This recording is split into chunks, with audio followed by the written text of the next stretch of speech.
إن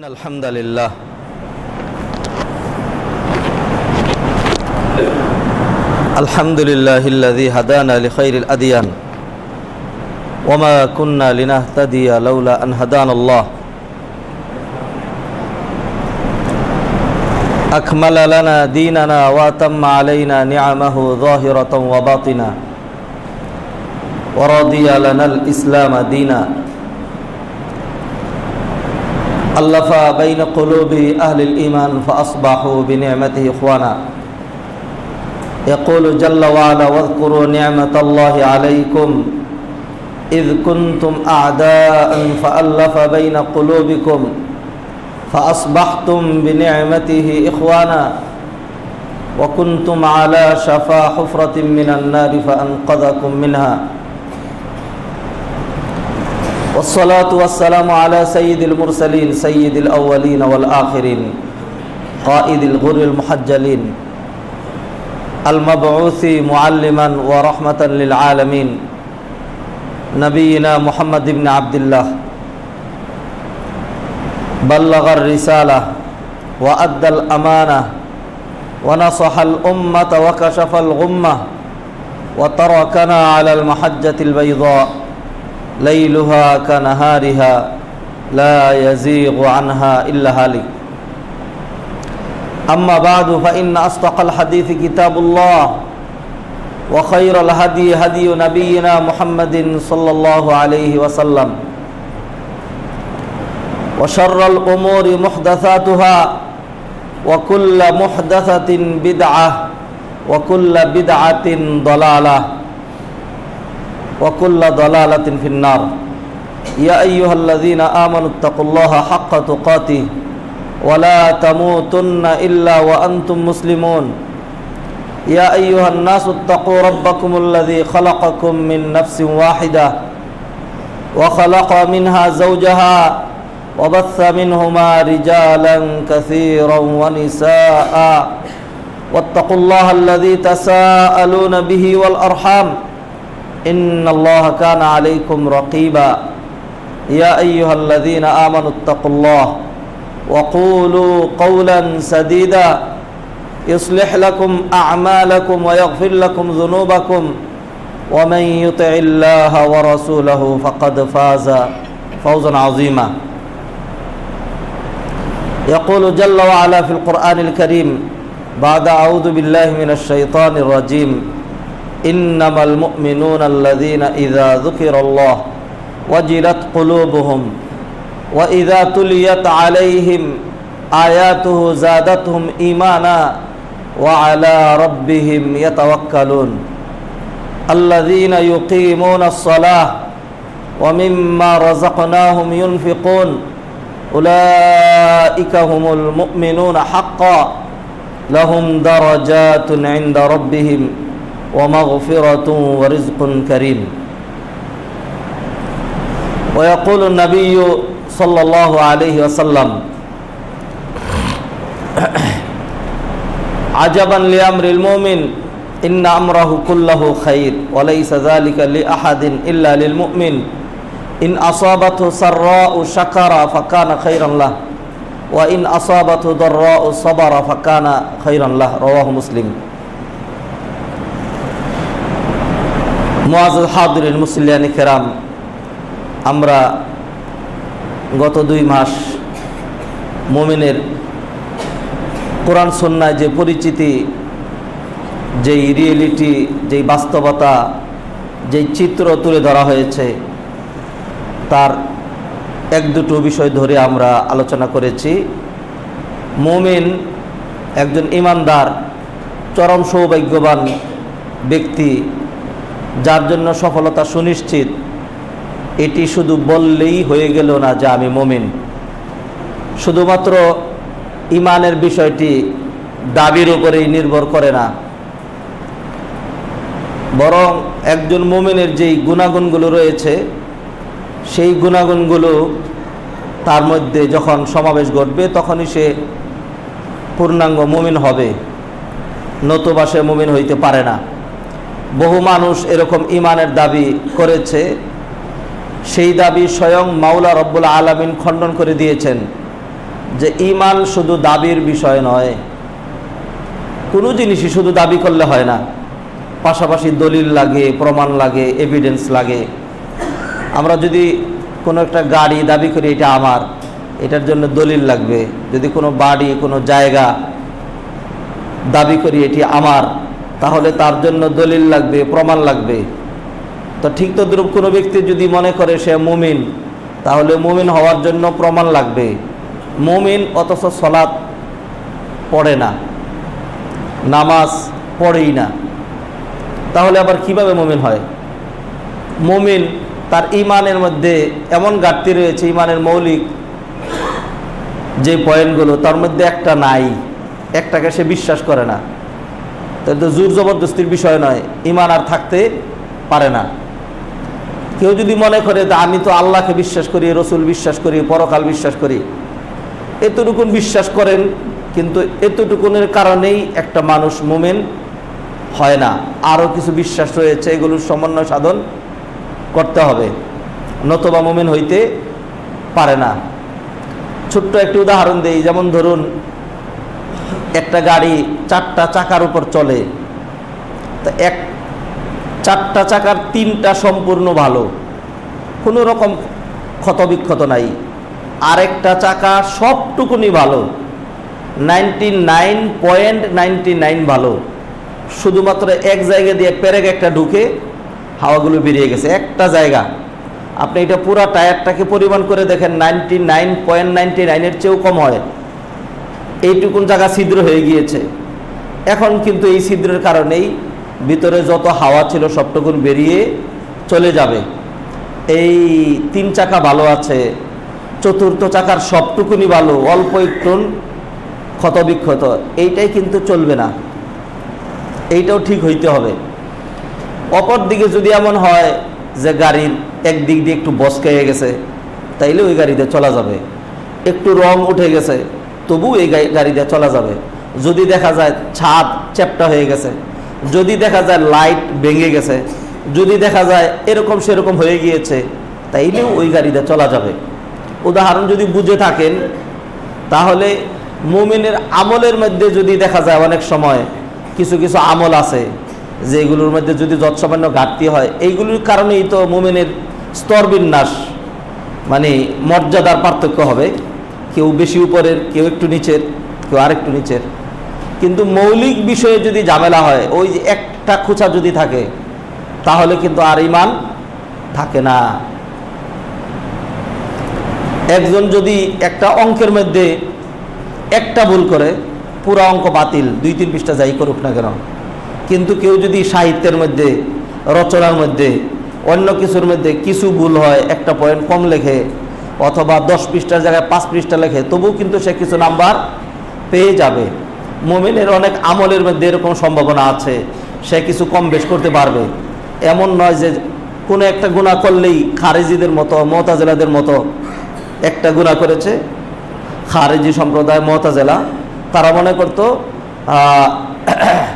মুরতাকিবুল কবিরা খালিদুন ওয়া মুখাল্লাদুন ফিন্নার, কেউ একটা কবিরা গুনাহ করছে সারা জীবন সে জাহান্নামে থাকবে, কোনোদিনই সে আর জান্নাতে আসবে না। অর্থাৎ তার নেকের পাল্লা যতই ভারী হোক না কেন, একটা কবিরা গুনাহ যেহেতু আছে, সে আর জান্নাতে যাওয়ার কোনো সম্ভাবনা নাই। এটা একটা ভ্রান্ত মতবাদ, ভ্রান্ত সম্প্রদায়ের আকীদা, বিশ্বাস, যাদেরকে আমরা হয়তো সমাজের অনেকে কোনোদিন নামও শুনি নাই। এরকম সম্প্রদায় মুসলমানদের ভিতরে ছিল, এখনও কোনো কোনো জায়গায় আছে। এদেরকে বলে খাওয়ারিজ, খারিজি, মুতাজিলা। তারা এটা মনে করে যে একটা কবিরা গুনাহ থাকতে পারবে না। এর উল্টা আবার আরেকটা গ্রুপ রয়েছে যাদেরকে বলা হয় মুরজিয়া। মুরজিয়া যারা মনে করে কারো যদি শুধু ঈমানটা থাকে, যত গুনাহই করুক, খালি যদি ঈমানটা থাকে, তাইলে আর কোনো সমস্যা নাই, সে একদিনের জন্য জাহান্নামে যাবে না, প্রথম দিনই সে জান্নাতেই চলে যাবে, খালি যদি ঈমানটা থাকে। আমরা যারা আহলুস সুন্নাত ওয়াল জামাআত, যারা নিজেদেরকে হকপন্থী, সহিহ আকীদাবদ্ধী মনে করি, আমাদের আকীদা হলো এর মাঝামাঝি। অর্থাৎ একটা কবিরা গুনাহ হইলে সারা জীবন জাহান্নামে, আর বিশুদ্ধ ঈমান হইলেই প্রথমেই জান্নাতে, আমরা এটা মনে করি না। আমরা কোরআন সুন্নাহর সমুদয় দলিলগুলো নির্যাস করে, কোরআন সুন্নাহর সমুদয় দলিলগুলোর মধ্যে সমাধান তাতবিক দিয়ে আমরা যেটা মনে করি, কবিরা গুনার কারণে মানুষ যদি কবিরা গুনাহ করে তাহলে আল্লাহ সুবহানাহু ওয়া তাআলা চাইলে একটা সার্টেন পিরিয়ড, একটা নির্দিষ্ট সময় তাকে জাহান্নামে দেবেন। এরপরে শাস্তি ভোগ করে একদিন না একদিন যেহেতু তার ঈমান আছে সে জান্নাতে আসবে। অপরদিকে আমরা আরও মনে করি, আল্লাহ কোরআনে যেমন বলে দিয়েছেন, ফামান সাকুলাত মাওয়াজিনুহু ফাউলাইকা হুমুল মুফলিহুন। কারণ নেকের পাল্লা যদি ভারী হয়, দেখা গেল নেক অনেক, কবিরা গুনাহ আছে 10টা 20টা 30টা 40টা 50টা, কিন্তু নেকের পাল্লা ভারী হয়ে গেছে, তাহলে 100 কবিরা গুনাহ থাকার পরেও ওই লোক প্রথম দিনই জান্নাতে চলে যাবে, যদিও তার এত অসংখ্য কবিরা গুনাহ রয়েছে। কারণ আল্লাহ সুবহানাহু ওয়া তাআলা এটা বলেন নাই যে মানুষ পারফেক্ট হইতে হবে। পারফেক্ট মানে কামিলুল হাল, লেগ টু হেড কোনো রকম কোনো ত্রুটি থাকতে পারবে না।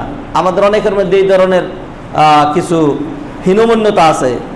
অপরজনের যৎসামান্য কিছু ত্রুটি দেখলে, টুপি কেন একটু বাঁকা হলো, টুপি চান্দির জায়গায় কেন লম্বা হলো, লম্বার জায়গায় কেন গুল হলো, গুলের জায়গায় কেন এরকম হলো, অথবা টুপি কেন কাপড়টাকে 5 বার কাইটা 5টা শিলি দিয়ে বানাইতে হয়, এই ধরনের কিছু ভ্রান্ত আকীদার লোকজনও আছে। এইভাবে না করে কেন সাদা সিধা টুপি মাথায় দিল, এবং এইগুলো সুন্দর সুন্দর ব্যাখ্যাও তারা দেয়। 5টা ঘর যে করা হয়েছে, এই 5টা হইল, একটা হলো ঈমান, আরেকটা হলো নামাজ, আরেকটা হলো রোজা, আরেকটা হলো হজ, আরেকটা হলো যাকাত। এই 5টা এখানে টুপির মধ্যে নাকি বহন করে। আউযু বিল্লাহি মিনাশ শাইতানির রাজিম। আল্লাহ মানুষকে হেদায়েত করুন। আমরা এত কট্টরপন্থী নই যে একজনের 5 কলি কেন মাথায় দিল, 5 কলি মাথায় দিলে কোনো সমস্যা নাই, গোল টুপি কেন মাথায় দিল কোনো সমস্যা নাই, লম্বা টুপি কেন মাথায় দিল কোনো সমস্যা নাই, টুপি কেন মাথায় দেয় নাই কোনো সমস্যা নাই। এটা হলো আমাদের আকীদা, এটা হলো আমাদের বিশ্বাস। যৎসামান্য ক্ষুদ্র বিষয় নিয়ে খুব লাগালাগি করা, কি বলে, খুব ফিতনা তৈরি করে ফেলা, অথবা একজনে মনে করেন কেন আমিনটা জুড়ে বললো না, তাকে কাফের বানিয়ে দেওয়া, বুকে কেন হাত বাঁধলো, একবারে পুরুষ থেকে বের করে মহিলা বানিয়ে দেওয়া, এই ধরনের ফাইজলামি, এই ধরনের বাড়াবাড়ি, এগুলো আমরা যারা আহলুস সুন্নাত ওয়াল জামাআত, আমরা যারা সহিহ আকীদাপন্থী, এগুলি আমাদের মধ্যে নাই। আমরা এগুলি থেকে সম্পূর্ণ মুক্ত। আমরা যেটা মনে করি, আল্লাহ সুবহানাহু ওয়া তাআলা আমাদেরকে একটা পূর্ণাঙ্গ শরীয়ত, কমপ্লিট শরীয়ত দিয়েছেন, এর 100% সবটুকু পালন করা, কোনো দিক দিয়ে কোনো ত্রুটি থাকবে না। এইরকম ত্রুটির ঊর্ধ্বে কোনো মানুষ থাকতে পারে না। একজন মানুষ যত চেষ্টা করুক তারপরেও তার কোনো না কোনো গুনাহ হয়েই যাবে। বরং শুধু তাই নয়, মানুষ যদি এমন হয়ে যেত যে সবাই কোনো গুনাহই করে না, এত ভালো মানুষ, দুধের দোয়া, ফেরেশতাদের মতো নিষ্পাপ একদম, এরকম যদি মানুষ হয়ে যেত তাহলে আল্লাহ সুবহানাহু ওয়া তাআলা পৃথিবীটাই ধ্বংস করে দিতেন, এই সমস্ত মানুষগুলোকে আল্লাহ ধ্বংস করে দিতেন।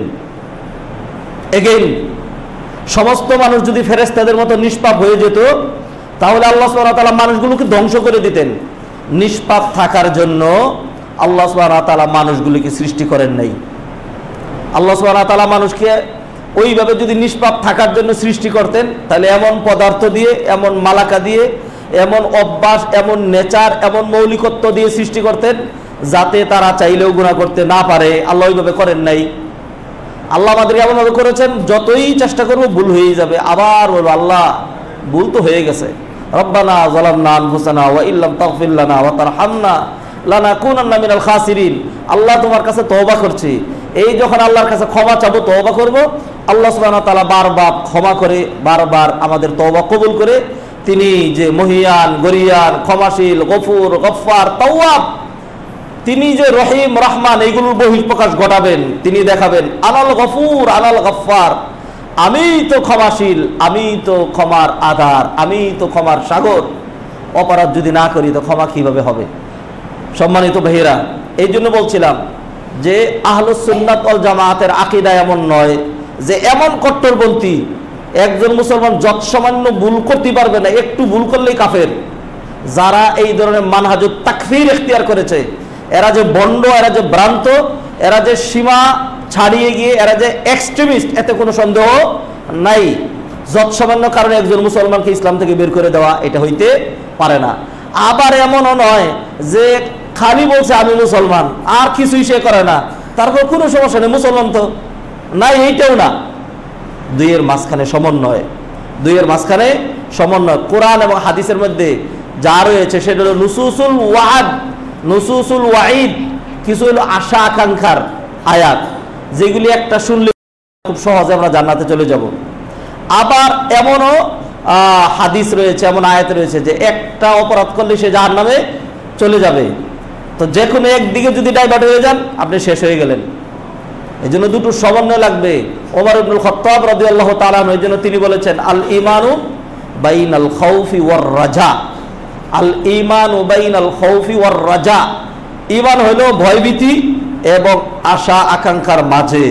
শুধু যদি ভয় এরকম মনে করে সর্বনাশ এই ভুল, তাহলে যৎসামান্য ভুলের কারণে সে মনে করবে শেষ, যারা ভুল করছে এরা শেষ, একদম জাহান্নামে চলে গেছে। আর যদি শুধু আশা আকাঙ্ক্ষা হয় তাহলে তারা মুরজিয়া হয়ে যাবে, আমল নামাজ পড়ে না, হিজাব করে না, হালাল হারামের তোয়াক্কা করে না, কিচ্ছু অসুবিধা নাই, প্রথম দিনই জান্নাতে চলে যাবে। না, এটা হইতে পারে না। মুআজ্জাজ হাজিরিন, ঈমানের চ্যাপ্টার নিয়ে কথা বলছি, যদিও আপনাদের হয়তো অনেকের ধারণা হইতে পারে ঈমানের চ্যাপ্টার ধরে এত জুমা, এত আলোচনা, আরো বেশি আলোচনার দাবি রাখে। আমাদের হাতে সময় কম, আমরা সপ্তাহে অথবা অনেক সময় মাসে একটা জুমা পাই, তো এটা নিয়ে এত লম্বা আলোচনা করা যায় না। আজকেও আমরা ঈমানের এবং মুমিনের আরো দুই একটি গুণাগুণ, যেগুলো আল্লাহ সুবহানাহু ওয়া তাআলা কোরআনে কারিমে উল্লেখ করেছেন, তা নিয়ে আলোচনা করব। সূরা আনফালে আল্লাহ সুবহানাহু ওয়া তাআলা বলছেন, আউযু বিল্লাহি মিনাশ শাইতানির রাজীম,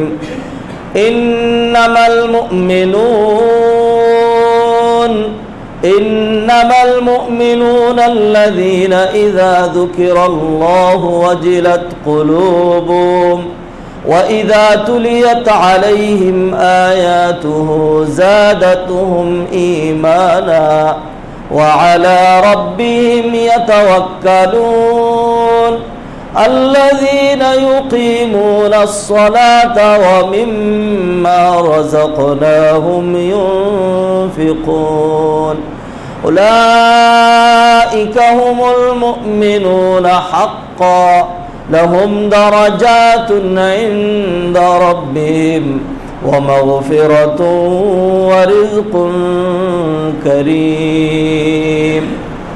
আল্লাহ সুবহানাহু ওয়া তাআলা সূরা আনফালের এই 2, 3, 4 এই কয়টা আয়াতের মধ্যে মুমিনের একটা সচিত্র প্রতিবেদন তিনি পেশ করেছেন।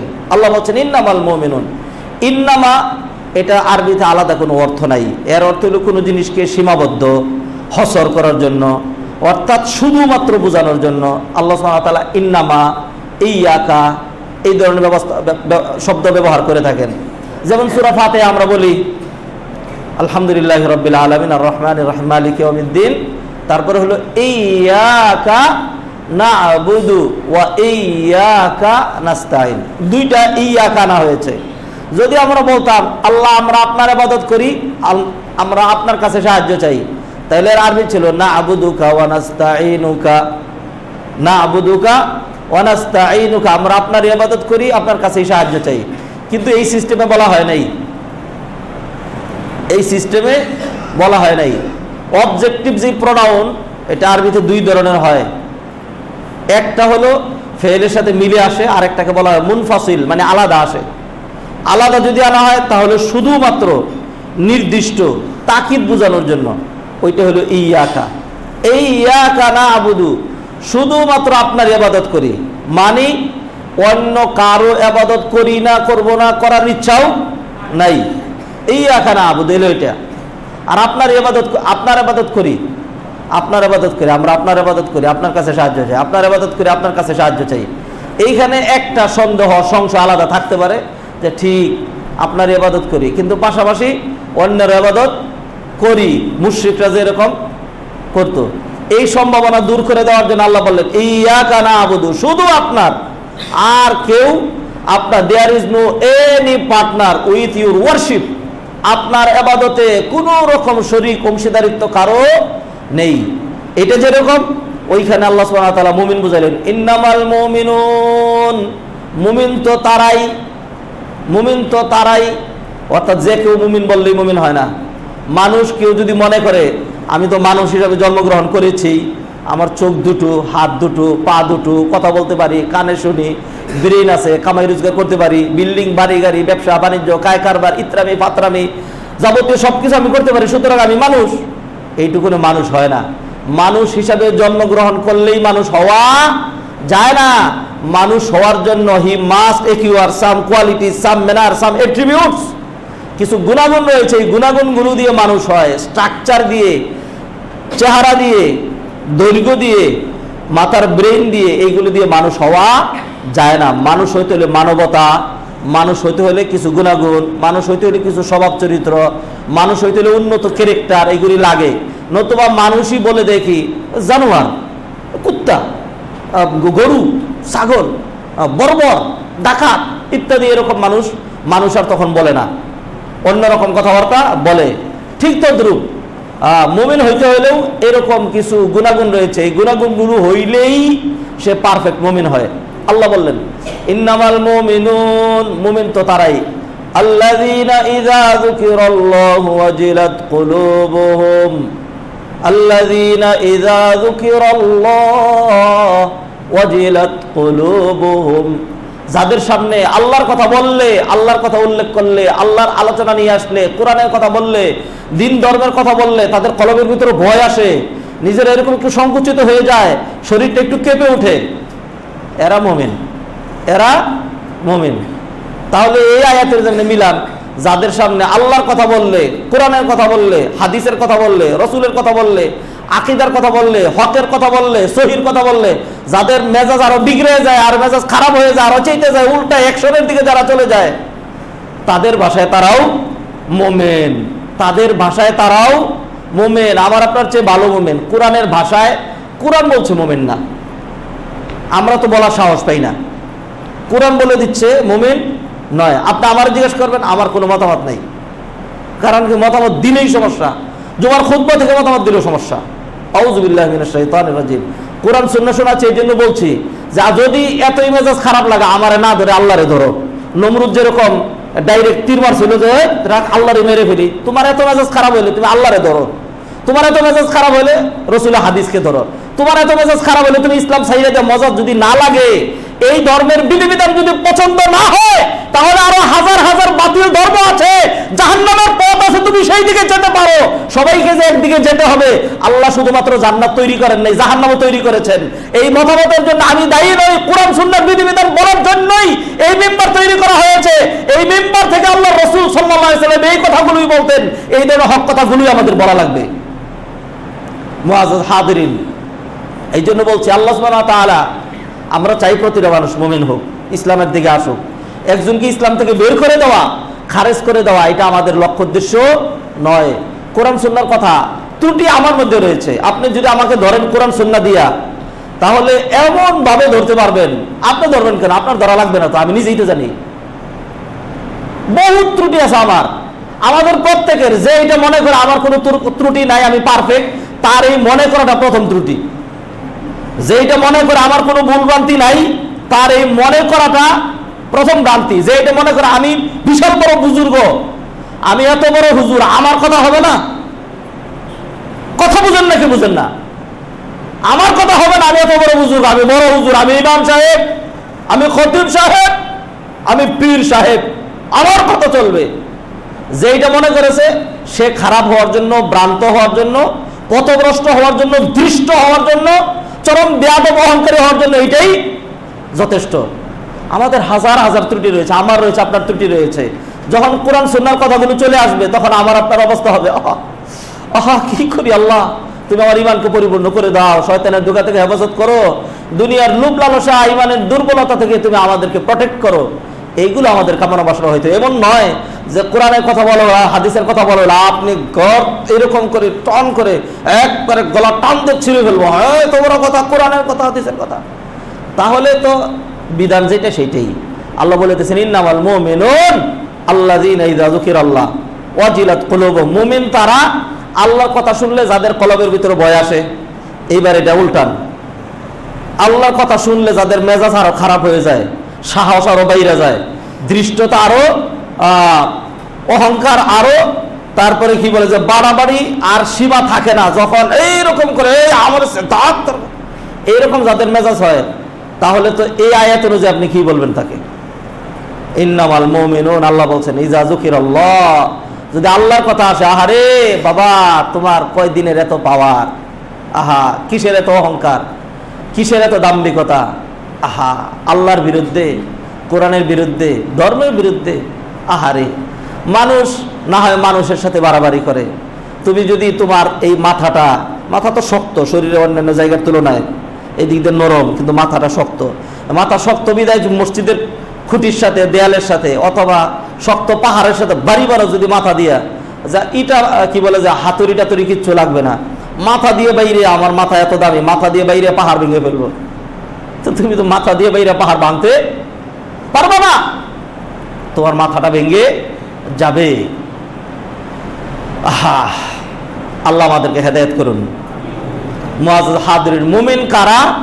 আল্লাহর কথা শুনলে, আল্লাহর কথা, কোরআন সুন্নাহর কথা, হকের কথা, বিধিবিধান, মাসাইল, আহকাম, ঈমান, ইসলাম, জান্নাত, জাহান্নাম, কবর, হাসর, নসর, মুনকার, নাকির, তারপরে হলো নেক মৃত্যু, অপমৃত্যু, কবরের সুয়াল, জবাব ইত্যাদির কথা যখন আসবে, তখন সে বলবে আহা আহা আমি তো মরেই যাব, আহারে আমাকে তো কবর এরকম করে তুলে বসানো হবে, আহারে আমাকে তো প্রশ্ন করা হবে, উত্তর কি আমি দিতে পারবো, আহারে আমার আমল নামাও তো ওজন করা হবে, আমার নেকের পাল্লা ভারী হবে তো, আহারে আমি যে এত নেক নিয়ে যাচ্ছি, ঋণ টিন কম আছে তো নাকি হাসরের দিন পাওনাদারদেরকে দিতে দিতে পরে আমার সব চলে যাবে, আহারে ফুলসিরাত কি আমি পার হইতে পারবো, ওই যে জাহান্নামের আগুন সেইখানে কি আমি টিকে থাকতে পারবো, জাহান্নামের আগুন সইতে পারবো তো, ওরকম শরীরটা আছে তো।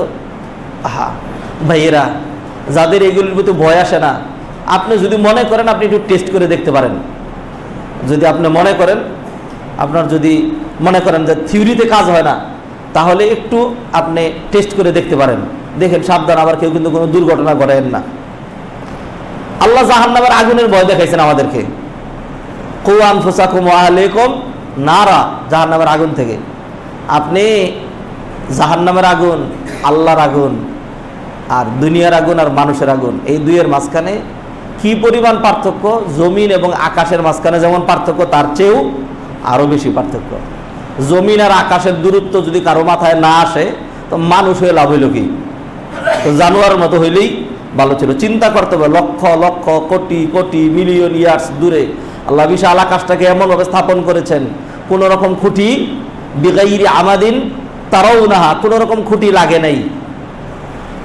দুনিয়ার আগুন, লোহার ফ্যাক্টরির আগুন, কাচের ফ্যাক্টরির আগুন, এই আগুন আর আপনার চুলার আগুন, এই দুই আগুনের মাঝখানে পার্থক্য আছে। আপনার ঘরের এই যে 110 অথবা 220 কারেন্ট, 110 অথবা দুইটা লাইন আছে, 110 আর 220, এই কারেন্ট আর 11,000 ভোল্টের বাহিরের লাইনের কারেন্ট, এই দুইয়ের মাঝখানে পার্থক্য আছে, এটা বুঝবেন। আমি বিভিন্ন জায়গায় উদাহরণ বলি এরকম, কাউকে যদি বলা হয় যে একটা ছোট্ট লাঠি দিয়ে তোমার মাথায়, ছোট্ট একটা লাঠি, একটা মনে করেন ধরেন পাটখড়ি, শুলা, পাটখড়ি অথবা শুলা, এইটা দিয়ে তোমার মাথায় 100 বাড়ি দিব, এরকম করে 1 2 3 করে 100 বাড়ি দিব। অথবা যদি 100 বাড়ি নিতে না চাও, তো মাত্র একটা বাড়ি দিব, তবে শুলা দিয়ে না, এরকম মোটা একটা রড দিয়ে আমার গায়ে যতটুকু জোর আছে একটা বাড়ি দিব, কোনটা নিবা? তাহলে যে বুঝে সে বলবে পাটখড়ি দিয়া, শুলা দিয়ে আমার 100 না 200 বাড়ি দাও, তবু রড দিয়ে আমার একটা বাড়ি দিও না, কারণ একবারই আমি সহ্য করতে। তাহলে এই বাড়ি এবং বাড়ি, এই প্রহার এবং সেই প্রহারের মধ্যে পার্থক্য আছে, আগুনে এবং আগুনে পার্থক্য আছে। আল্লাহ এই কথাগুলো আমাদেরকে বুঝতেই হবে। We have to realise, we have to understand, we have to think about this. এইগুলো আমাদের অনুধাবনে নিয়ে আসতে হবে, চিন্তা করতে হবে। চিন্তা করার জন্য, ভাবার জন্য, বোঝার জন্য আল্লাহ মেধা দিয়ে মানুষকে আশরাফুল মাখলুকাত বানিয়েছেন। যেমন খুশি তেমন জীবন যাপন করা, সামনে যেটা পেলাম তাই ভোগ করা, হালাল হারামের তোয়াক্কা না করা, শরীরে যৌবনের একটু রক্ত গরম আছে বিদায় একবারে আর কোনো নরম হওয়ার সুযোগ নাই, এটা তো আর মানুষ হলো না। মুআজ্জাজ হাদিরিন, যদি এটা বুঝে থাকেন তাহলে বুঝেন দুনিয়ার আগুন জাহান্নামের আগুনের মধ্যে পার্থক্য আছে। ঘরের যে হালকা আগুন, গ্যাসের আগুন ধরেন অথবা লাকড়ির আগুন, এটাকে ডাইরেক্ট টেস্ট করেন না, পারবেন না, ডাইরেক্ট টেস্ট করার দরকার নেই। আমি বলি আপনাকে যার বেশি এরকম যে আমি জাহান্নামের আগুন সহ্য করতে পারবো, এই জন্য আমি বর্তনী করি, তাহলে আপনি একটু টেস্ট করে দেখেন। চুলার উপরে ডাইরেক্ট যাবেন না, তাহলে তো শেষ হয়ে যাবেন। চুলার উপরে একটা পাতিল দিবেন, একটা লোহার কড়াই দিবেন, দিয়ে এটাকে একটু গরম করবেন, ভালো করে গরম করে টেস্ট করাচ্ছি আর কি আপনাকে। এটা ভালো করে গরম করে আগুনটা বন্ধ করে দিবেন, আগুন আর চালু রাখেন না। এরপরে এই যে গরম যে পাতিলটা আছে এটার মধ্যে আপনি বেশিক্ষণ না 20 সেকেন্ড দাঁড়ায় থাকবেন, শরীর অন্য অঙ্গ লাগায় না, পা দিয়া এরকম করে, পা তরে কিছু সহ্য করতে পারে, হ্যাঁ, পাহাড়ের উপরে হাঁটতে পারি, মাটির উপরে হাঁটতে পারি, কাঠের উপরে হাঁটতে পারি, পা দিয়ে কত রকম কত পদাঘাত করে পারলে জমিনটাকে ফাটাই দিই, এত বাহাদুর তবে। তাহলে আপনি যদি আল্লাহর কথায় ভয় না আসে, আযাবের কথায় ভয় না আসে, আপনি আমার এই ফর্মুলা একটু টেস্ট করতে পারেন। আগুন দিয়ে কড়াইটাকে, লোহার কড়াইটাকে আপনি গরম করবেন, গরম করে আগুন বন্ধ করে দিয়ে এর উপর আপনি 10 সেকেন্ড দাঁড়ায় থাকবেন এরকম করে। এরপর আমি পারবো, আমি জাহান্নামের আগুন সহ্য করতে পারবো। আর যদি আপনার এর আগেই মনে হয় না এটা সম্ভব না, টেস্ট করার দরকার নাই, সব কিছু আমাদের টেস্ট করা লাগে না। কারণ আমি টেস্ট করার জন্য 11,000 ভোল্টের কেমন পাওয়ার কোনোদিনকে হাত দিয়ে টেস্ট করে দেখছি? দেখি নাই। ইমান হয়ে গেছে এমনি, হ্যাঁ। ট্রাকের নিচে বললে কি অবস্থা হয় কোনোদিন টেস্ট করে দেখছেন? দেখেন নাই। রেলগাড়ির নিচে বললে কি অবস্থা কোনোদিন টেস্ট করে দেখছেন? টেস্ট করে দেখেন নাই। আমার উদাহরণগুলো যারা বিবেকবান, যারা আকলমন তাদের জন্য, আমার উদাহরণগুলো যারা ব্রেনকে কাজে লাগায় তাদের জন্য। এই কথাগুলো বলি এতইভাবে কি বলা লাগে, দুঃখে লাগে। জুমার খুতবা, কোরআন হাদিসের কথা, রাসূল এখান থেকে আমানতদারিতে নিয়ে কথা বলতেন।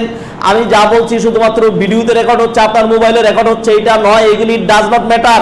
আল্লাহ সুবহানাহু ওয়া তাআলা তিনি রেকর্ড করছেন, এই রিসপেক্ট নিয়ে আমরা কথা বলি। এরপরে যদি সেই কথার উপর আপনি আমাকে ধমক করেন, এই কথার উপর আমাকে এই করে ফেলবেন, সেই করে ফেলবেন, তাহলে আপনার জন্য এই ধরনের উদাহরণগুলোই ভাই টেস্ট করে দেখেন। আপনি যদি এতই পারেন তাহলে জাহান্নামের আযাবের জন্য আপনি আগে ধীরে ধীরে কি হন, প্রস্তুত হইতে থাকেন, এইভাবে টেস্ট করতে থাকেন আগুনের উপরে।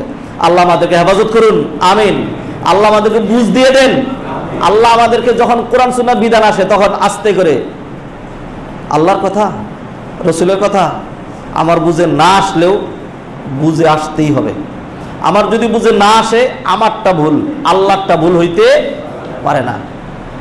একটা পয়েন্ট ধরে কথা বলছি, ইন্নামাল মুমিনুন আল্লাযীনা ইযা যুকিরাল্লাহ ওয়াজিলাত কুলুবুহুম। মুমিন তো তারা আল্লাহর কথা আলোচনা করলে যাদের কলবের ভিতরে ভয় চলে আসে, চোখ দিয়া পানি চলে আসে, মনটা নরম হয়ে যায়, সব রকম দুনিয়ার ভালোবাসা দূর হয়ে যায়, ব্যবসা বাণিজ্য কায় কারবার কেমন জানি পাংশু মনে হয়, মজা আর থাকে না এগুলির মধ্যে, মনে হয় সব ছেড়ে দিয়ে দিনদারি ধরে একদম বুজুর্গ হয়ে যায়। এরকম মেন্টালিটি যাদের হয় তারা মুমিন।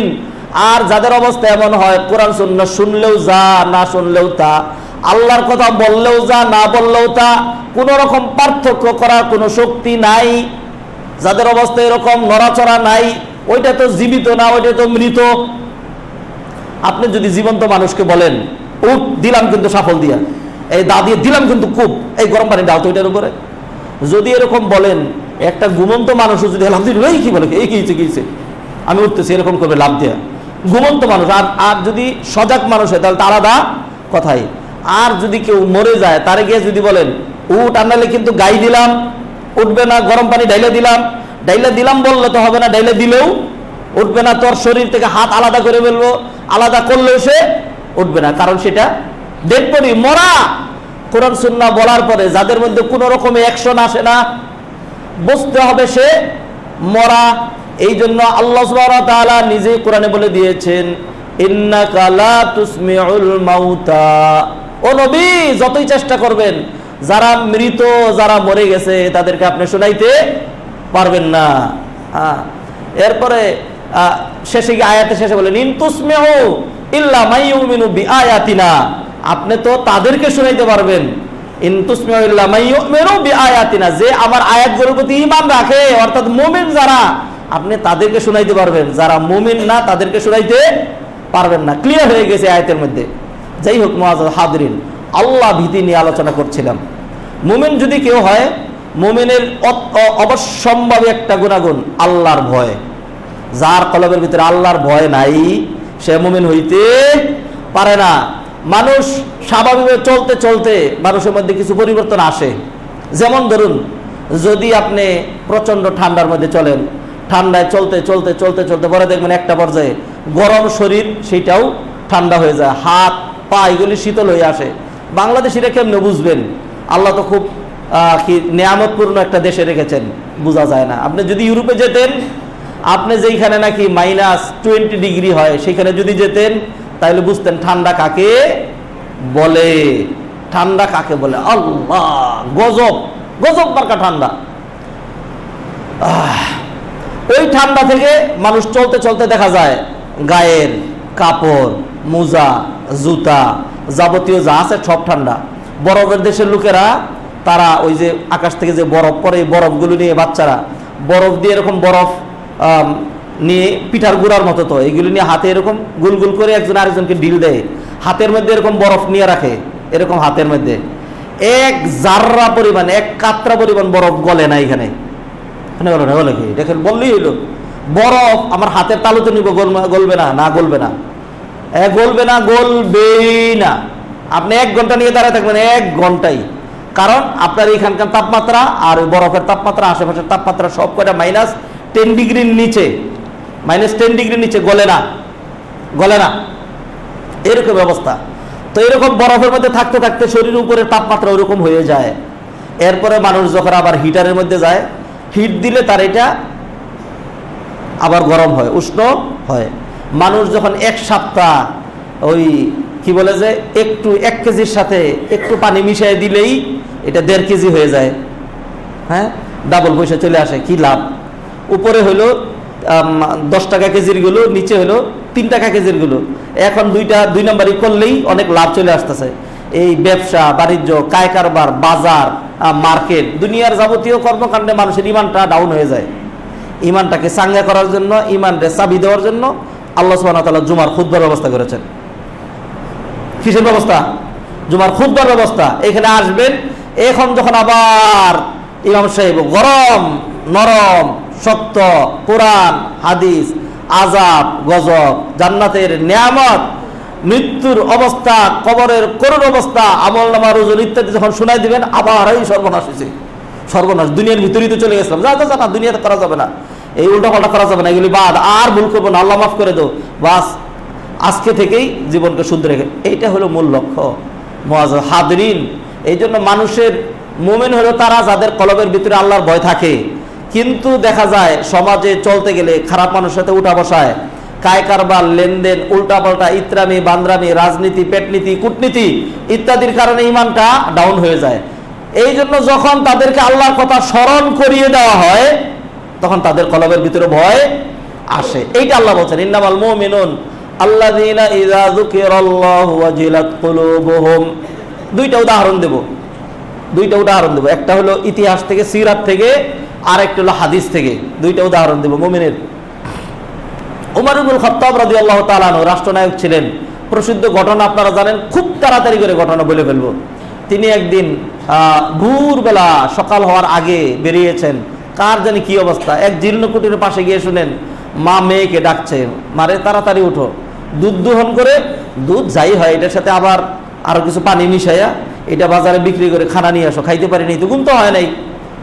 আচ্ছা, এইবার মেয়ে বলতেছে, মা দুধের সাথে পানি মিশানো এটা একটা প্রতারণা না?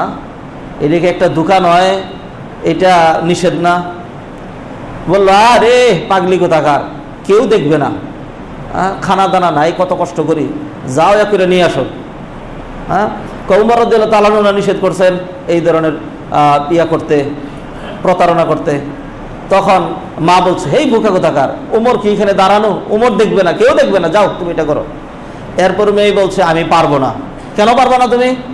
তুমি যে বললা কেউ দেখবে না, তুমি যে বললা কেউ দেখবে না, তো উমর না হয় দেখবে না, মাওলা রব্বুল আলামিন আমি যেইখানেই যাই না কেন তিনি তো দেখবেন, এই কাজ আমি করতে পারবো না। কেমন আল্লাহ ভীতি! ওমর রাদিয়াল্লাহু তাআলা মনে কষ্টও পাইলেন, আবার খুশিও হইলেন। মনে কষ্ট পাইছেন, আহারে আমার প্রজা, আমি খোঁজখবর নিতে পারি নাই, না খেয়ে ঘুমিয়েছে।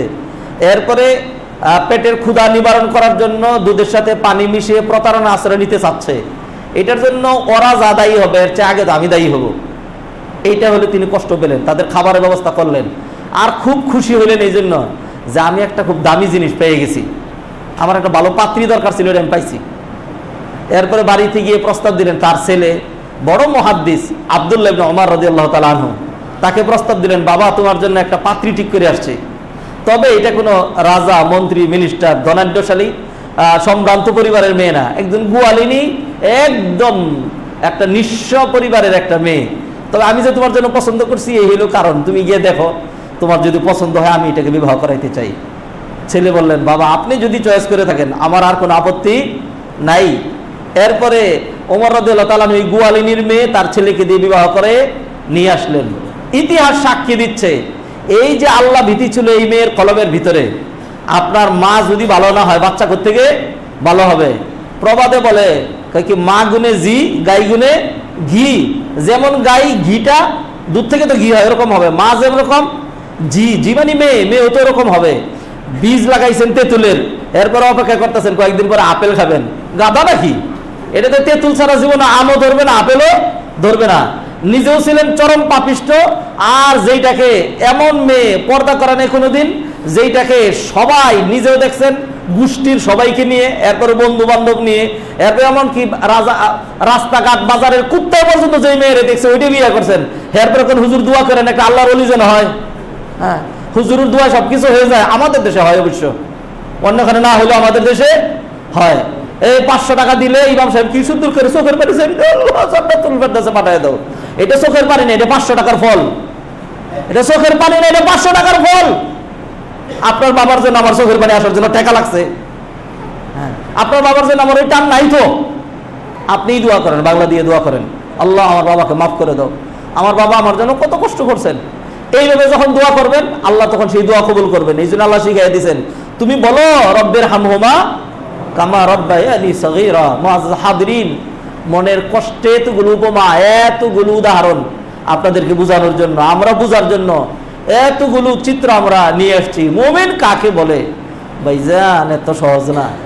যত সামান্য কারণে যেমন জান্নাতে চলে যেতে পারেন, যত সামান্য কারণে আপনি জাহান্নামেও। Listen to me, I draw your full attention. খেয়াল করেন, গুয়ার তুমি ওইখানে চলবে না, আর পাওয়ার ওইখানে দেখানো যাবে না, এটা আল্লাহর আদালত। সূরা ফাতিহা পড়েন, চিন্তাও করেন না, মালিক ইয়াউমিদ্দিন, বিচার দিবসের একচ্ছত্র অধিপতি মালিক, আর কেউ মালিকানা দাবি করবে না, কেউ না। বাংলাদেশ নিয়েও কেউ না, ইন্ডিয়া নিয়ে কেউ না, পাকিস্তান নিয়ে কেউ না, সৌদি আরব, ইউরোপ, আমেরিকা কেউ নিয়ে না। লিমানিল মুলক, কার রাজত্ব? রাজা বাচ্চারা কোথায়, অহংকারের কোথায়? আসো। কেউ মাথা তুলবে না। কঠিন অবস্থা, কঠিন অবস্থা। আল্লাহ আমাদের সেই কঠিন অবস্থা থেকে হেফাজত করুন। ওমর রাদিয়াল্লাহু তাআলা আনহু তার ছেলেকে দিয়ে মেয়েকে বিবাহ করে নিয়ে আসলেন। ইতিহাস সাক্ষী দিচ্ছে এই ওমর রাদিয়াল্লাহু তাআলা আনহুর ছেলে আব্দুল্লাহ, আব্দুল্লাহর ঘরে একটা ছেলে হলো, এটা নাম রাখলেন আব্দুল আজিজ। আব্দুল আজিজ। এরপরে আব্দুল আজিজের আরেকটা ছেলে হলো আব্দুল আজিজ, তার নাম রাখলেন ওমর।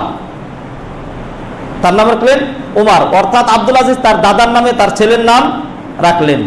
ইতিহাস বলতেছে যে ইসলামের ইতিহাসে 5 জনকে খোলাফায়ে রাশেদা হিসেবে কাউন্ট করা হয়।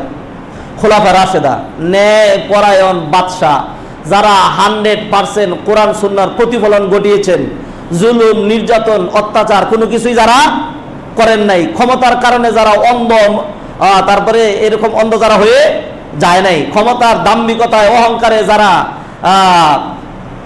সুখ দুঃখ, উন্নতি, অগ্রগতি, জান্নাত, জাহান্নাম, আখেরাত, আল্লাহর দরবার কোনো কিছু যারা ভুলে যায় নাই, এরকম খলিফা কাউন্ট করা হয়েছে কয়জনকে? 5 জনকে। আবু বকর রাদিয়াল্লাহু তাআলা আনহু, ওমর ইবনে খাত্তাব রাদিয়াল্লাহু তাআলা আনহু, ওসমান ইবনে আফফান, আলী ইবনে আবি তালিব রাদিয়াল্লাহু তাআলা আনহু। এরপরে খলিফাদের মধ্যে সাহাবী ছিলেন, তাবী ছিলেন, তাদেরকে কাউন্ট করা হয় নাই।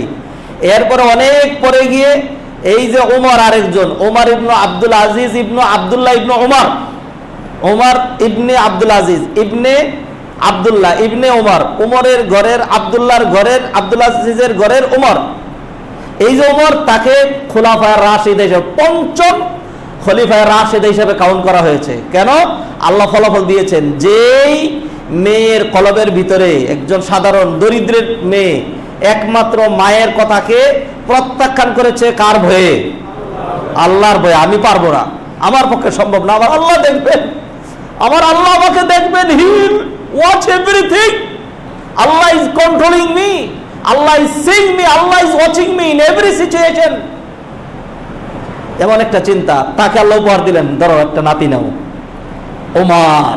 আল্লাহু আকবার, আল্লাহু আকবার। এইটার নাম আল্লাহ ভীতি। এক। 2 নাম্বার, একটা হাদিসের ঘটনা। এই ঘটনা দিয়ে আমরা এক এক সময় একই ঘটনা থেকে বিভিন্ন রকম দিক দিয়ে আমরা বিভিন্ন কিছু বের করে থাকি। একটা বিষয়, তার একটা লোহা তো আর এক কাজে লাগে না। একটা লোহা দিয়ে ছুরি বানিয়ে মানুষ যেরকম ছিনতাই করে, ডাকাতি করে, হত্যা করে, এই ছুরি দিয়ে আবার এইটা দিয়ে মানুষ ফল ছিলে, তরি তরকারি কাটে, তারপরে গরু জবাই করে, ভালো কাজে লাগে। এক একটা ঘটনা থেকে বিভিন্ন রকম শিক্ষণীয়। একটা ঘটনা আপনাদেরকে এর আগে বহুবার শুনিয়েছি, বনি ইসরায়েলের ওই 3 ব্যক্তির ঘটনা। যেই 3 ব্যক্তি মানে পথ দিয়ে যাচ্ছিল, হঠাৎ ঝড় তুফানের কারণে তারা নিজেদেরকে বাঁচানোর জন্য পাহাড়ের গুহায় ঢুকে গেল। এইবার আল্লাহর নির্দেশে পাহাড়ের উপর থেকে বিশাল বড় এক পাথর এসে এটার মুখ চাপা দিল, এমন ভাবে যে কিছুই আর দেখার উপায় নাই। গুহার মুখ এমন ভাবে বন্ধ হয়ে গেল, বিশাল বড় পাথর। তো আমরা হয়তো বাংলাদেশে যারা থাকি পুরা আইডিয়া করতে পারি না। একটা পাথর এমন হইতে পারে, একটা পাথরের টুকরা যে মসজিদের সেই বড়, এই মসজিদের 50 ভাগের 1 ভাগ একটা পাথরও যদি হয়, তাইলেও কি সেইটাকে 3 জন মানুষ ধাক্কা দিয়ে সরাইতে পারবে? কিছুই করতে পারবে না। এখন 3 জন নিশ্চিত মারা যাবো, যে কোনো সন্দেহ নাই। মৃত্যু তাদের সামনে অত্যাসন্ন, একজনের সামনে আরেকজন মারা যাবে। এমন সময় আল্লাহর প্রতি কেমন ইয়া আসে মানুষের। তখন তারা চিন্তা করলো বাঁচার উপায় কি? তখন বললো আল্লাহকে ডাকি। আল্লাহর তো ওয়াদা, যদি কেউ আল্লাহকে ভয় করে তাইলে বিপদ থেকে তিনি তাদেরকে উদ্ধার করে দেন। তা আমাদের এরকম আল্লাহ ভীতি, আল্লাহকে ভয় করেছে এরকম কোন উদাহরণ, এরকম কোন নেকামল আছে কি? সেগুলিকে উসিলা দিয়ে আমরা দোয়া করি। 3 জন 3টা উসিলা দিল, দিয়ে আল্লাহর কাছে দোয়া করলো। একজন বলল যে আমার একটা ইয়া ছিল যে প্রতিদিন আমি আগে পিতামাতাকে খাওয়াতাম, তারপরে ছেলে মেয়েদেরকে। সাধারণত মানুষ ছেলে মেয়েদেরকে প্রাধান্য দেয়, পিতামাতার কথা বলে যায়। আমি আর উল্টা করতাম, যেহেতু পিতামাতার অধিকারের কথা আল্লাহ সুবহানাহু ওয়া তাআলা তার নিজের অধিকারের সাথে বারবার একসাথে নিয়ে এসছেন। একদিন আমি আমার বকরি, ভেড়া, উটের পাল এগুলি রাখতে রাখতে দেরি হয়ে গেছে। আইসা দেখি ক্ষুধা নিয়ে এই পিতামাতা ঘুমিয়ে পড়েছেন, সন্তানাদিও কেউ কেউ সজা, কেউ ঘুমিয়ে পড়েছে, কান্নাকাটি করতেছে ক্ষুধায়। আমি দুধ দোহন করে নিয়ে এসে চিন্তা করলাম, আহা বাবা মারে খাওয়াইতে পারলাম না, বাচ্চা কাচ্চা কান্নাকাটি করতেছে। আমি মনের ভিতরে একটা দৃঢ়তা নিলাম যে না, বাবা মারে আগে খাওয়াবো, ঘুম ভেঙে দিলে কষ্ট পাবে। দুধ নিয়ে দাঁড়ায় থাকলাম। এরপরে গভীর রজনীতে তারা যখন উঠলো, দেখলো আমি দাঁড়িয়ে আছি দুধ নিয়ে, তো আমার জন্য দোয়া করলো। আগে পিতামাতাকে পান করাইলাম, ছেলে মেয়ে কান্নাকাটি করে ঘুমাই গেছে। এরপরে ছেলে মেয়েদেরকে তুলে তারপর পান করিয়েছি। আল্লাহ, তুমি যদি জেনে থাকো এই যে কাজটা, এটা তোমাকে ভয় করে তোমার বিধান পালন করার জন্য করেছি, পাথরটাকে একটু সরাই দাও, আমরা যেন আকাশটা দেখতে পারি। দোয়া করলো, বাকি 2 জন আমিন বললো। আল্লাহ সুবহানাহু ওয়া তাআলা একদম কারেন্টের সুইচ দিলে যেরকম লাইট জ্বলে, এরকম দেখাই দিলেন যে আল্লাহকে ডাক দিলে, আল্লাহ যেমন বলেছেন ইযা ইবাদি আন্নী ফাইন্নী কারীব উজিবু দাওয়াতাদ দাঈ ইযা দাআন, যে কেউ ডাক দেয় আমি আল্লাহ তার ডাকে সাড়া দিই। আল্লাহ সাড়া দিয়ে দেখাই দিলেন, সাথে সাথে পাথরটাকে এতটুকু সরাই দিলেন যাতে আকাশ দেখা যায়।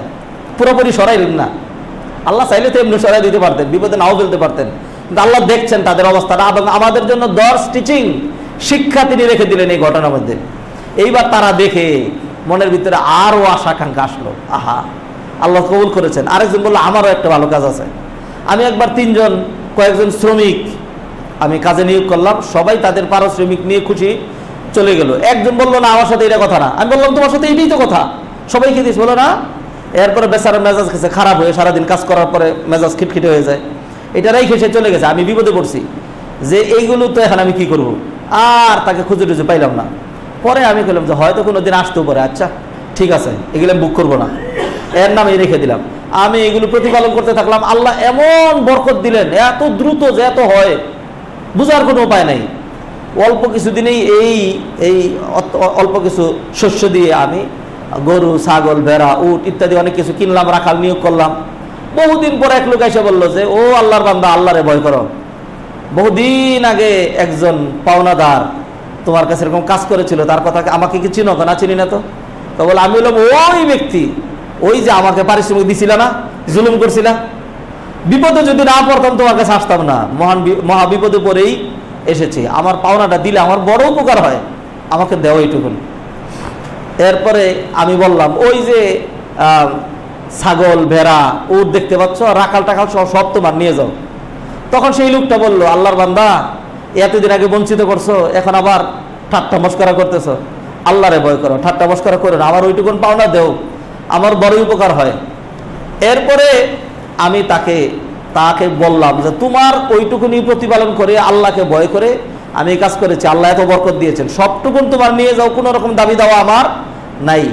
আল্লাহ ওই দিন আমি চাইলে তাকে যৎসামান্য এক মুঠো চাউল যদি দিয়ে দিতাম, 2টা টাকা যদি তারে দিয়ে দিতাম, সে নিয়ে চলে যেত, খুশিও হয়ে যেত, দাবিও থাকতো না। কিন্তু তোমার ভয়ে আমি এই কাজ করে নেই, সবটুকুন তাকে দিয়ে দিয়েছি। আল্লাহ, তুমি যদি জেনে থাকো আসলেই তোমারে ভয় করছি, তাইলে পাথরটা আরেকটু সরাই দাও, যাতে একটা হাত অন্তত বাইরে যাওয়া আসা করে। দোয়াও করা শেষ, সাথে সাথে আল্লাহ পাথরকে অর্ডার দিলেন, আরেকটু সরো, পুরোপুরি সরো না। হ্যাঁ, আল্লাহু আকবার, আল্লাহু আকবার, দোয়া কবুল হয়ে গেল। তৃতীয় ব্যক্তি, এইবার হাত পা বাইরে বেরোলে তো লাভ নাই, এইটা তো বেরোইতে হবে। মাথা বেরোলে না হয়, বাকি দুইজনে ধাক্কা দিত, গাটা সিলা মিলা কাইটা কুইটা যেটা মন চায় সেটা হোক, বেরোইতে পারলে তো বাঁচা গেল। একজন বেরোইয়া, দুইজন বেরোয় আরেকজনকে ধরে দিবে টান, মাথা তো বেরোইছে, তো মাথা তো বের হয় না, কি করবে? এখন তৃতীয় ব্যক্তি বললো, আল্লাহ, আমারও একটা আল্লাহ ভীতির কাজ আছে। আমি ছিলাম খুব তাগড়া জোয়ান, যৌবনের কামনা বাসনা চাহিদা যাবতীয় সব ছিল। আমার খুব সুন্দরী একটি চাচাতো বোন ছিল, আমি তাকে উত্ত্যক্ত করতাম, ইপটিজিং করতাম, কুকর্মের প্রস্তাব দিতাম, বিভিন্ন কাজের কথা বলতাম। কিন্তু আমার চাচাতো বোনটা ভালো ছিল, সে আমাকে বলল, আমার উত্ত্যক্ত থেকে বাঁচার জন্য সে বলল, তুমি যদি আমাকে 100 স্বর্ণ মুদ্রা এনে দিতে পারো তাহলে আমার কাছে আসবে, আনলে আসবে না, আনলে আমার পাবা না। ওই মেয়ের ধারণা ছিল জীবনেও 100 স্বর্ণ মুদ্রা, 100 স্বর্ণ মুদ্রা মানে ধরেন ইকুয়াল টু 100 কোটি টাকা বর্তমানে, এত টাকা সে জীবনে ব্যবস্থা করতে পারবে না, আর আমাকে জ্বালাইতেও পারবে না। আপাতত তার থেকে নিরাপদ থাকলাম। আমি বহু চেষ্টা সাধনা করে 100 স্বর্ণ মুদ্রা সংগ্রহ করে একটা থলির ভিতরে করে নিয়ে দিয়ে বললাম, দেখো এই যে আমি আমার ওয়াদা রাখছি, এবার তুমি তোমার ওয়াদা রাখো। বেচারি এমন বিপাকে পড়ছে, আহা। এরপরে যখন অবস্থা এমন হইল যে আমরা এই আর একটু হইলেই ধ্বংস হয়ে যাই, ধ্বংসের চরম সীমায় আমরা পৌঁছেই যাই, এমন সময় আমার ওই চাচাতো বোনটি আমাকে ডাক দিয়ে বলে, ইয়া আব্দুল্লাহ ইত্তাকিল্লাহ ওয়ালা তাফতাহিল খাতাম, হে আল্লাহর বান্দা, আল্লাহর গোলাম, the slave and servant of almighty Allah সুবহানাহু ওয়া তাআলা, আল্লাহ কিন্তু দেখছেন। ও আল্লাহর গোলাম, আল্লাহরে ভয় করো, আল্লাহরে ভয় করো, আল্লাহ কিন্তু দেখছেন। তুমি নিজেও পাপের বোঝা ঘাড়ে নিও না, আমাকেও কলঙ্কিত করো না। এই কথা শোনার পরে আল্লাহর কথা, যখন এরকম আল্লাহর কথা বলছে, আল্লাহ দেখছেন, আমার হুঁশ ফিরে আসছে। আমার হুঁশ, এটার নাম আল্লাহর ভয়, আমার হুঁশ ফিরে আসছে। আমি তখন লজ্জায় ওই 100 স্বর্ণ মুদ্রা যাবতীয় সব ফেলে দিয়ে ওইখান থেকে লাভ দিয়ে উঠে আর কুকর্মে পা বাড়াই নাই, সামনে অগ্রসর হই নাই, নিজেকে কলঙ্কিত করি নাই, তারও চরিত্র নষ্ট করি নাই। ওইখান থেকে পালাইছি, যে আজও পালাইছি, কালকেও পালিয়েছি, আর কোনোদিন সেই স্বর্ণ মুদ্রার জন্য যাই নাই, আর তাকেও কোনোদিন উত্ত্যক্ত করি নাই। আল্লাহ, তুমি যদি দেখে থাকো, তোমাকে ভয় করেছিলাম, তোমার কথা বলার পরে আমার কলবের ভিতরে ভয় এসেছিল। আল্লাহ, তুমি যদি এই ভয়টা দেখে থাকো, তাহলে আজকের এই বিপদ থেকে আমাদেরকে উদ্ধার করো, পাথরটা সরাইয়া দাও। এই কথা বলাও শেষ, আল্লাহ পাথরকে অর্ডার দিলেন, পাথরটা যেইভাবে উপর থেকে গড়িয়ে পড়েছিল এইভাবে গড়িয়ে পাথরটা নিচে পড়ে গেল। সুবহানাল্লাহ, আল্লাহ তাদেরকে মুক্ত করে দিলেন। মুআজ্জাজ হাদিরিন, মুসল্লিয়ানে কেরাম, এইটা নাম আল্লাহ ভীতি, এটার নাম আল্লাহ ভীতি। এমন নয়, আমার কথা বুঝেন, এমন নয় যে 100 স্বর্ণ মুদ্রা দিছি, এখন আবার আমার হাত থেকে বাঁচার জন্য বলতেছে আল্লাহর ভয়। এই বলস কি, কাট করে যদি ধরতো যুবক ওই মেয়েরে, যদি এরকম শক্ত করে ধরতো, এই চিনোস আমারে, তার একটা যুবকের শক্তির সাথে একটা মেয়ে কোলে উঠতে পারে? কোনোদিন পারে না। যেমন আমরা অনেক সময় করে, এই চিনোস আমারে, এই খতিব, এই ইমাম, এই আলেম, তারাফ, এই যে করেন যে এরকম, এইটা আল্লাহ ভীতির উল্টা, এইটা আল্লাহ ভীতির উল্টা। আল্লাহকে ভয় করলে, বিপদে পড়লে আল্লাহকে পাবেন। আর যদি এইরকম গুয়ার তুমি করেন তাইলে মনে রেখেন যে গুয়ার তুমি করলেন, গুয়ার তুমি হয়তো আমার সাথে খাটাইলেন, আরেকজনের সাথে খাটাইলেন, আল্লাহর সাথে এই গুয়ার তুমি চলবে না। একটা গুনাগুন আলোচনা করলাম, আল্লাহ তৌফিক দিলে সামনে ইনশাল্লাহ এই আয়াতের দ্বারা ধরে যারা এই ধরনের গুনাগুন অবলম্বন একুয়ার করবে, আল্লাহ তাদেরকে বলছেন উলাইকা হুমুল মুমিনুনা হাক্কা, তারা হলো সত্যিকার মুমিন। লাহুম দারাজাতুন ইনদা রাব্বিহিম, তাদের জন্য আল্লাহর কাছে অনেক মর্যাদা রয়েছে। ও মাগফিরাতুন, ক্ষমাও। ক্ষমার দরকার কি? ক্ষমার দরকার কি? ক্ষমার দরকার এই জন্য যতই আপনি মুমিন হন, যতই আমরা মুমিন হই, ভুল ভ্রান্তি প্রতিনিয়ত আমার আপনার হইতেই থাকে। এই জন্য আল্লাহ বলছেন ক্ষমাও করে দিব তোমাদের ভুল ভ্রান্তি, আর মর্যাদাও পাবা। আল্লাহ সুবহানাহু ওয়া তাআলা আমাদেরকে সহি অর্থে, সঠিক অর্থে ঈমানদার হওয়ার, মুত্তাকি হওয়ার, মুমিন হওয়ার তৌফিক এনায়েত করুন। যখন আল্লাহর কথা চলে আসে, রসুলের কথা চলে আসে, কোরআনের কথা চলে আসে, হাদিসের কথা চলে আসে, আকীদার কথা চলে আসে, তখন যেন নিজের গাঁটটা তেরা না হয়, গাঁটটা যেন নিচা হয়ে যায়। যখন কোরআন সুন্নাহর নির্দেশ, কোরআন সুন্নাহর বিধিবিধান চলে আসে, তখন যেন এরকম না হয় I have to think about this, I have also my opinion, চিন্তার বিষয় আছে, আমারও একটা মতামত আছে। কোনো মতামত নাই, কোনো মতামত নাই। আল্লাহ এবং রসুলের মতামতের সামনে কোনো মতামত নাই। যদি কন্ট্রাডিক্টরি হয়, আমার স্বার্থের পরিপন্থী হয়, আমার সুনাম সুখ্যাতের পরিপন্থী, সব চলে যাক, আল্লাহর সামনে আমার গোলামি সাব্যস্ত হইতেই হবে। আল্লাহ সুবহানাহু ওয়া তাআলা আমাদেরকে সহি অর্থে তার গোলাম, তার বান্দা, তার ভয় দিয়ে আমাদের কলবটাকে আল্লাহ সুবহানাহু ওয়া তাআলা শুধুমাত্র আল্লাহর ভয়ে ভীত করে দেন। আল্লাহ সুবহানাহু ওয়া তাআলা আমাদের কলব থেকে দুনিয়ার ভয়, মানুষের ভয়, জীবজন্তুর ভয়, যাবতীয় সবকিছুর ভয় দূর করে দেন। কেউ যদি আল্লাহকে ভয় করে, তাহলে তার আর অন্য কোনো কিছুকে ভয় করার দরকার নাই। ধরুন আমি আল্লাহকে ভয় করলাম, আল্লাহকে ভয় করে এই পথ ধরেছি, এখন কেউ যদি আমাকে হুমকি ধুমকি দেয়, সর্বশেষ পরিণতি আমার মৃত্যু, এরপরে তার কিছুই নাই। আপনি যদি আমাকে ছুরিতে জবাই করেন, তবু মরেই যাব, ফাঁসি দিলে মরে যাব, কারেন্টে শক দিলে মরে যাব, মারাত্মক অত্যাচার করলে মরে যাব, মরার পরে তার নাই। এইটাই তো লাস্ট, এর চেয়ে বেশি তোরা যে জুলুম নির্যাতন, এইটা সেইটা হুমকি দুমকি, এর আরো আগের কথা, সর্বশ্রেষ্ঠ কথা বলছি মৃত্যু। তা আমার তো ভয় থাকবে না, কারণ আমি যদি আল্লাহকে ভয় করি, তাহলে আমার বিশ্বাস এটা, যখন মরে গেলাম, মরার সাথে সাথে আমি কার কাছে চলে গেলাম? আল্লাহর কাছে চলে গেলাম। তাহলে কেউ যদি আল্লাহকে ভয় করে, তাহলে তার আর অন্য কোনো ভয়ভীতি থাকার কথা নয়, থাকবে না, কারণ সে মরে গেলে আল্লাহর কাছেই যাবে। আল্লাহ সুবহানাহু ওয়া তাআলা আমাদেরকে আমাদের কলবের ভিতরে আল্লাহর ভয়কে একদম পারফেক্ট কমপ্লিট করে, সবচেয়ে বেশি ভয় আল্লাহ যেন তার ভয় দিয়ে আমাদের কলবকে পরিপূর্ণ করে দেন। আল্লাহ সুবহানাহু ওয়া তাআলা আমাদের সর্বশ্রেণীর সবাইকে যেন হেদায়েত করে দেন। আল্লাহ সুবহানাহু ওয়া তাআলা আমাদেরকে যেন সহি অর্থে মুমিন, মুত্তাকি, পরহেজগার হওয়ার তৌফিক এনায়েত করেন। আল্লাহ সুবহানাহু ওয়া তাআলা আমাদের যে ঈমান দিয়েছেন, শুকরিয়া আদায় করে শেষ করার নয়, আমাদের ঈমানের মধ্যে যেই ত্রুটি বিচ্যুতি রয়েছে, আল্লাহ যেন সেগুলি শুধরিয়ে আমাদেরকে একজন পূর্ণাঙ্গ মুমিন হওয়ার তৌফিক এনায়েত করেন। আল্লাহ সুবহানাহু ওয়া তাআলা আমাদেরকে 5 ওয়াক্ত সালাত বা জামাত আদায় করার তৌফিক এনায়েত করেন। আল্লাহ সুবহানাহু ওয়া তাআলা আমাদের দেশের জন্য, আমাদের মাতৃভূমির জন্য, বাংলাদেশের জন্য শান্তি, শৃঙ্খলা, উন্নতি, অগ্রগতির ফয়সালা করেন। আল্লাহ সুবহানাহু ওয়া তাআলা যেন আমাদের জাতিকে হেদায়েত করে দেন। আল্লাহ সুবহানাহু ওয়া তাআলা আমাদের সকল বিষয়ে নেক এবং কল্যাণ মঞ্জুর করেন। আকুলু কওলি হাযা ওয়া আস্তাগফিরুল্লাহ লি ওয়া লাকুম ওয়া লিসাইরিল মুসলিমিন ফাস্তাগফিরু ইন্নাহুল গফুরুর রহিম।